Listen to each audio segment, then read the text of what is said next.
Isang mapagpalang araw po mga kasiken. Ayan, happy breeding po. So dahil po breeding season mga kasiken, wala pong masyadong pag-ulan. So hinayaan lang po natin yung ating mga pasisiyo na pag-alagala lang. So meron tayong mga basilan mga kasiken.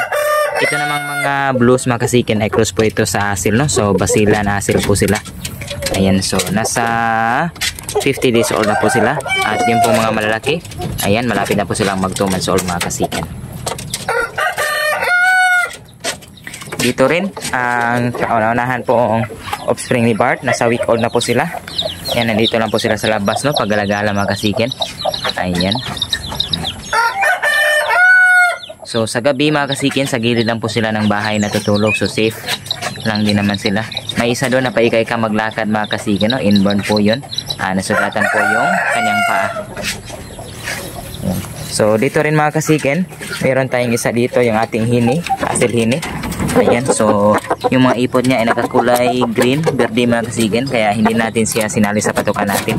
So nilagyan na po natin siya ng pinainom na po natin siya ng gamot mga kasiken. So ito po siya.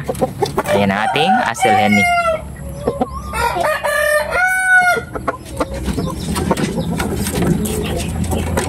Atin rin pong i-check yung iba pa nating mga pasisyo mga kasiken, no? So meron nga pala ditong isang nakalagay sapagkat nagtatuka na po yung ating. So pwede na po natin itong i-out mga kasiken, no? So malaki na, 2 months old na po yan. Nandito po yung kasamahan niya sa other po na kulungan. Ayan, so pulos po sila mga stag mga kasiken. Dito rin may isang jutako rin dito na sisiyo mga kasiken, no? Yan, month old pa. Niwalay din natin sa sobrang tapang din. And then itong asil blues pwede natin na isa. Ayan, so 2 months old din po mga kasiken, pero nakahiwalay din siya sapagkat ayun nga, tinatuka po yung kanyang bungkot. So far okay naman po siya mga kasiken, medyo malaki na. At syempre yung pong kauna ng anak po ni Baki at saka ni Aurora. Ayan, so mga kasiken, nasa 3 months old na. So sobrang laki na po mga kasiken, no? Ayan, maganda yung blues po mga kasiken. Okay. At yung kauna-unahan din pong anak po ni King Jude mga kasiken, no? Yung ating, ayan, nandyan po yung ating talisayin po na hini. Krinos po natin, sinubukan natin i-cross po sa ating game fowl mga kasiken. So pangalawang beses na po tayo nakakapag-cross ng game fowl. Unfortunately po, yung unang cross po mga kasiken ay wala pong nabuhay kahit isa sapagkat inatake po sila ng mga hakot po or yung langgam po na nangagat tuwing gabi. Ayan. So far, tapos na pong kumain yung ating mga alaga mga kasiken, no? So ito rin ang ating mga alaga dito, sobrang laki na. Hindi pa natin sila na iparis mga kasiken, no? Ayan. So ating mga dumpo malay, sobrang laki. Nasa 5 kilos na po sila mga kasiken. Ang galing-galing, ang ganda-ganda. Ayan, sobrang laki na talaga. Okay. So maya-maya mga kasiken ay kukunin na po natin yung kanilang mga patukaan sapagkat ayan, tapos na po silang kumain. At syempre meron tayo dito mga month old po na mga pasisyo na mga malaki na din.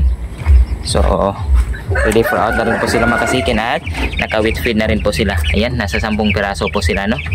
Ayan, sobrang ganda po. Kadalasan, karamihan po sa kanila mga kasiken ay mga pullets po. Sobrang ganda. Okay.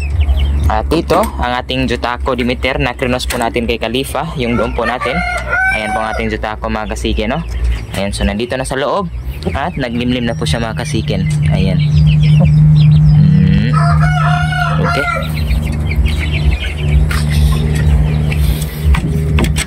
So gaya po ng sinabi ko sa inyo mga kasiken, ayan na po ang ating basila, no? Ayan, so nagsimula na po siyang magpainit po sa kanyang mga pasisyo dyan. Ayan, sobrang bait, sobrang galing. Okay. At syempre meron pa rin po tayo dito mga 2 months old po na mga asil blues mga kasiken. So mga kasiken, maglilinis muna tayo sa atin pong mga patukaan. At hanggang dito na lang po ang ating video.